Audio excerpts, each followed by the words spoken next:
Good morning students. Online classes में आप सभी का हार्दिक स्वागत है।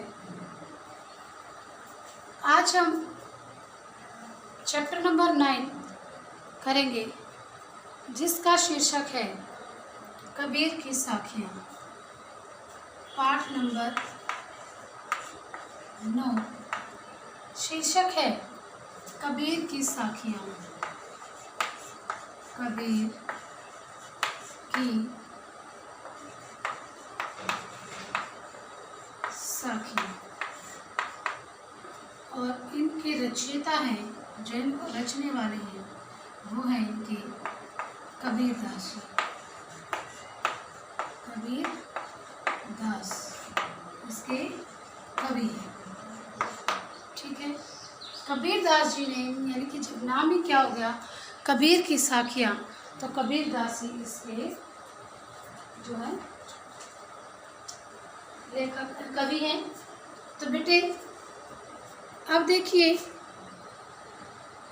इसमें हम पहले तो इनका सस्वर वाचन करेंगे और उसके बाद इसकी व्याख्या करेंगे। तो स्टूडेंट्स देखिए, कहते हैं, जाति न पूछो साध की, पूछ लीजिए ज्ञान, मोल करो तलवार का, पड़ा रहन दो म्यान। तो देखो बेटा, इसके अंदर कबीर दास जी ने क्या कहा है कि जाति न पूछो साध की, पूछ लीजिए ज्ञान, कि हमें जाति न पूछो साध की, पूछ लीजिए ज्ञान, मोल करो तलवार का, पड़ा रहन दो म्यान। इस साखी के अंदर कबीर दास जी कहना चाहते हैं कि हमें व्यक्ति की जो महत्व है, व्यक्ति का जो महत्व होता है वो उसके बाह्य रूप से नहीं होता, वो उसके आंतरिक गुणों से होता है। किससे होता है? आंतरिक गुणों से। तो कवि ने क्या कहा कि कभी भी हमें साधु से उसकी जाति से नहीं पूछनी चाहिए, पूछ लीजिए ज्ञान, हमें उससे मिलने वाली जानकारी प्राप्त करनी चाहिए, अर्थात जो उसके पास ज्ञान है हमें वह लेना चाहिए, उसको प्राप्त करना चाहिए। तो कबीर दास जी ने कहा कि हमें कभी भी साधु से उसकी जाति नहीं पूछनी चाहिए, उसके पास जो ज्ञान है हमें उसके बारे में पता जानकारी प्राप्त करनी चाहिए।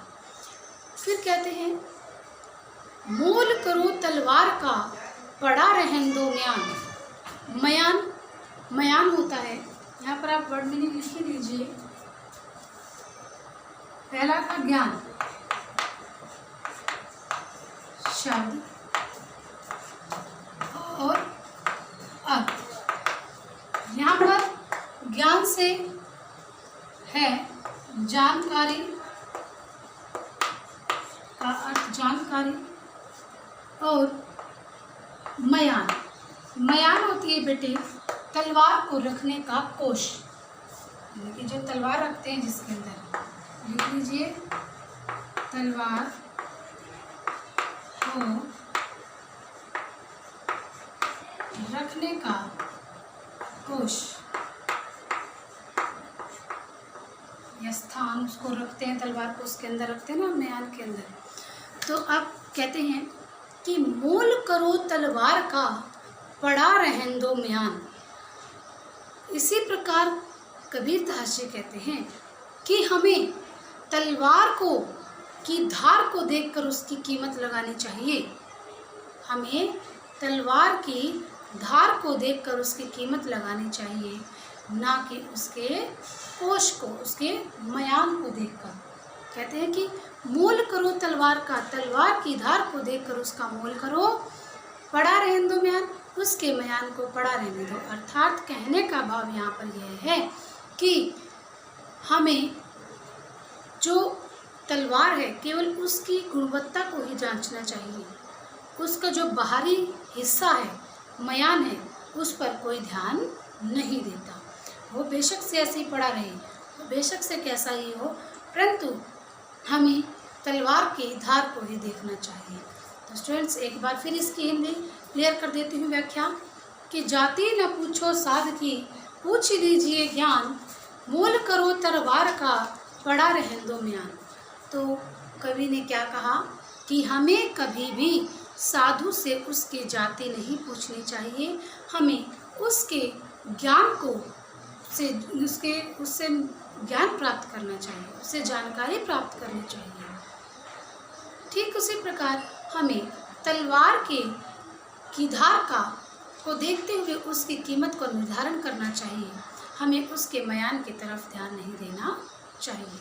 तो इसमें मुख्य और विशेष बात यही निकल कर आई है कि हमें आंतरिक गुणों को परखने की आवश्यकता है, बाह्य गुणों को नहीं। यहाँ पर जो तलवार है वो आंतरिक गुण का प्रतीक है और जो मयान है वो बाहरी गुण का प्रतीक है। तो इतनी बात समझ में आई बेटा। फिर हमारे पास दूसरी जो साखी आती है वो क्या आती है? वो आती है, अभी आपके सामने ये फर्स्ट जो साखी थी ये दिखाई मैंने आपको सुनाकर बोलकर, तो उसका भी हम सस्वर वाचन करेंगे। क्या? आवत गारी एक है, उल्टत होई अनेक, कह कबीर नहीं उलटिए, वही एक की एक। अब इसमें देखिए, इसमें कवि ने क्या कहा? आवत गारी एक है, उलटत होई अनेक, कह कबीर नहीं उलटिए, वही एक की एक। अब इसके अंदर गारी, गारी मीन्स गाली, गारी होती है गाली या अपशब्द यानी कि बुरे शब्द।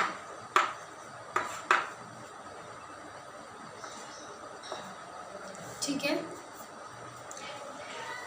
आवत गारी एक है, उल्टत होई अनेक,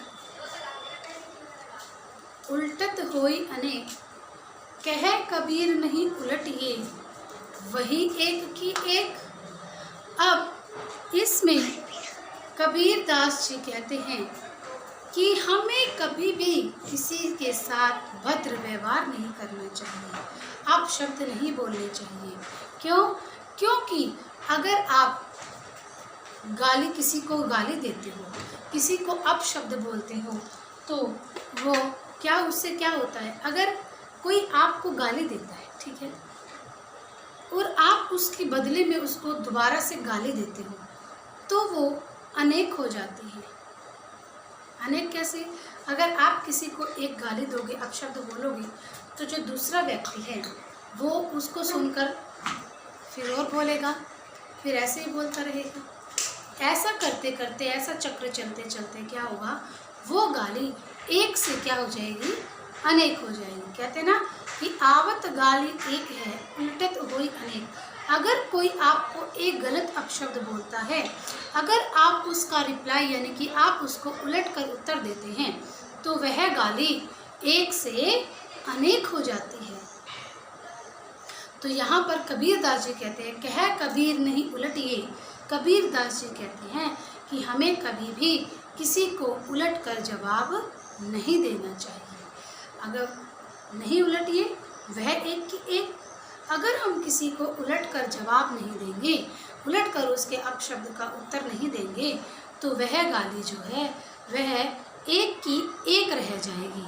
मीन्स अगर आपको किसी ने, कहने का तात्पर्य यहाँ पर ये है कि अगर आपको किसी ने एक अपशब्द बोला, एक गाली दी, कोई गलत बात आपको बोल दी, अगर आप उसको उलटकर उसका रिप्लाई नहीं देते हैं, उसका प्रत्युत्तर नहीं देते हैं, उसको उलटकर उस बात का रिस्पॉन्स नहीं देते हैं आप, तो वह गाली एक की एक रह जाती है।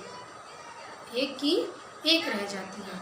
वह इसीलिए कबीरदास जी कहते हैं कि हमें कभी भी किसी का उलट कर, गलत बात का उलट कर उत्तर नहीं देना चाहिए।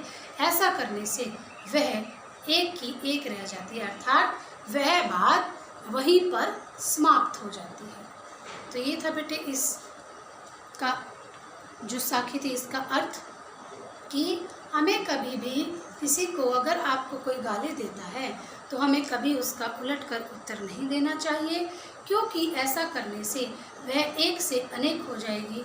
और अगर कबीरदास जी कहते कि अगर आप गाली का उत्तर नहीं देते हैं, उस अपशब्द का उत्तर नहीं देते हैं, तो वह बात वहीं पर समाप्त हो जाती है, वो एक की एक रहती है। आप देखिए बेटे, आपके पास तीसरी साखी जो है वो क्या है, वो मैं आपको बता दूं। देखिए वो आपके पास आएगी क्या कि माला तो कर में फिरे, जीभ फिरे मुख माहे, मनुआ तो दसो दिशे फिरे, यह तो सुमिरन नाहि। अब इसमें कवि ने क्या कहा कि माला तो कर में फिरे, जीभी फिरे मुख माही, माला तो कर में फिरे, जीभी फिरे मुख माही, मनुआ तो दसों दिशि फिरे, यह तो सुमिरन नाहि। इसके अंदर जो ये थर्ड साखी जो हमारे पास है, इसमें कवि ने क्या कहा है, इसमें कवि ने उन ढोंगियों पर, जो ढोंगी पुजारी या जो ढोंगी व्यक्ति होते हैं, उन पर व्यंग्य किया है। उन पर व्यंग्य कसते हुए कबीरदास जी ने क्या कहा कि मनुआ, मनुआ होता है मन,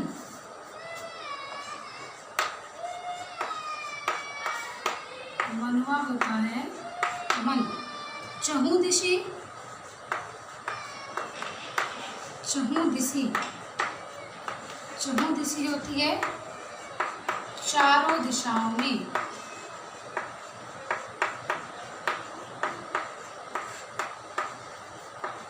चारों दिशाओं में। सुमिरन होता है स्मरण, स्मरण, सुमिरन,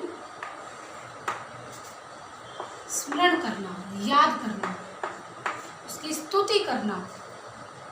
नाही, नाही होता है नहीं।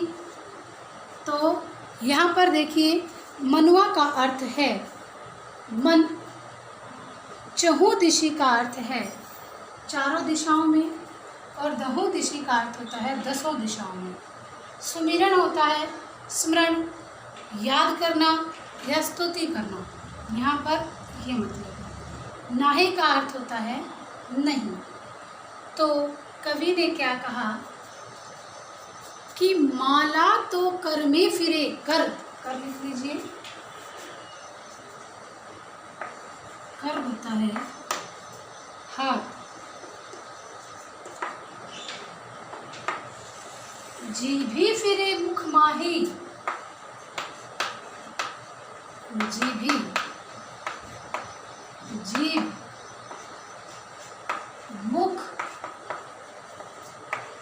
मुंह, मुख में फिरे, फिरे, जीभी तो मुख में फिरे, सुमिरन, फिरे मीन्स फिरना यानी घूमना। ऐसे यहाँ पर आवत गारी, आवत का अर्थ होता है आना, उसमें रह गया था ये शब्द हमारा।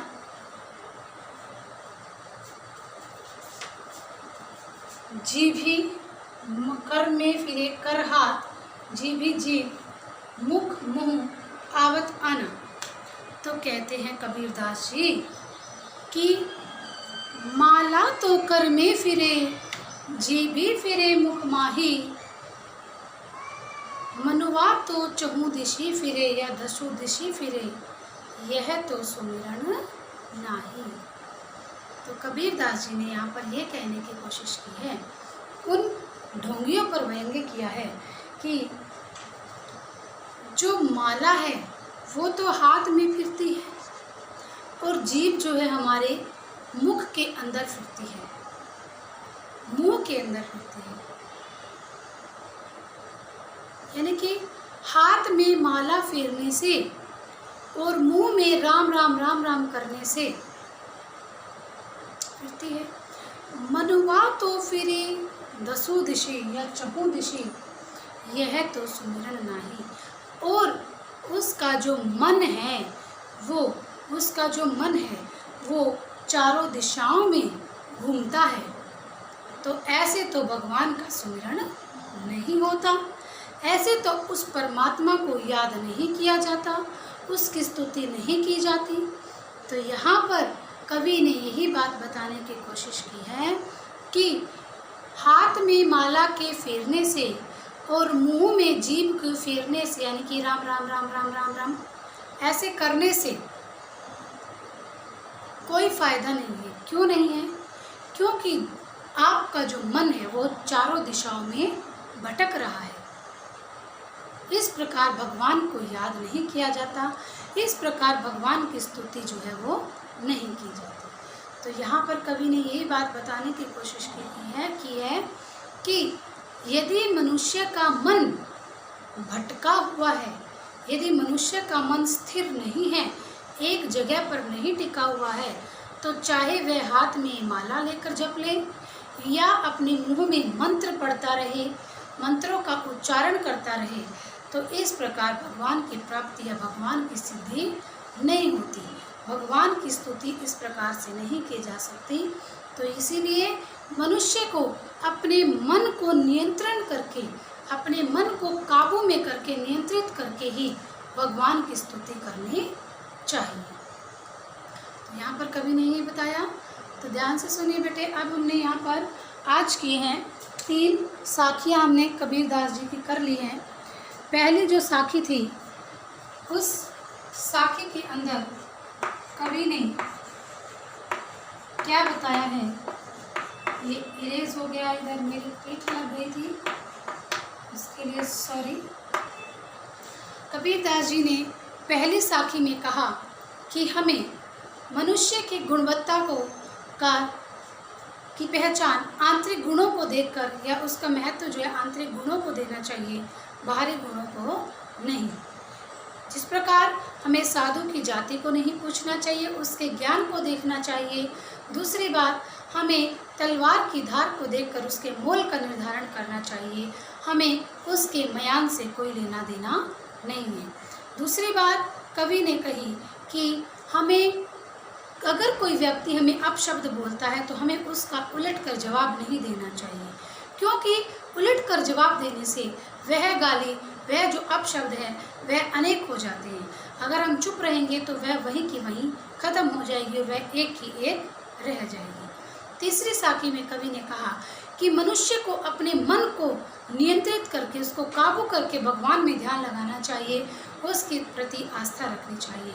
हमें इस प्रकार से ढोंग नहीं करना चाहिए कि हम हाथ में माला से जाप कर रहे हैं और मुंह में मंत्रों का उच्चारण कर रहे हैं, और जो हमारा मन है वो इधर उधर ऐसे भटका हुआ है। तो हमें अपने मन को काबू में करके, अपने मन को नियंत्रित करके, स्थिर करके ही भगवान की स्तुति करनी चाहिए। तो स्टूडेंट्स, इनको आप अच्छे तरीके से याद करेंगे और लिखेंगे ताकि आपको कोई प्रॉब्लम ना हो। उम्मीद करती हूँ कि समझ में आ गया होगा। जो ना समझ में आता है बेटा, आप उसको तुरंत मुझसे मैसेज करके पूछिए। Thank you, have a nice day.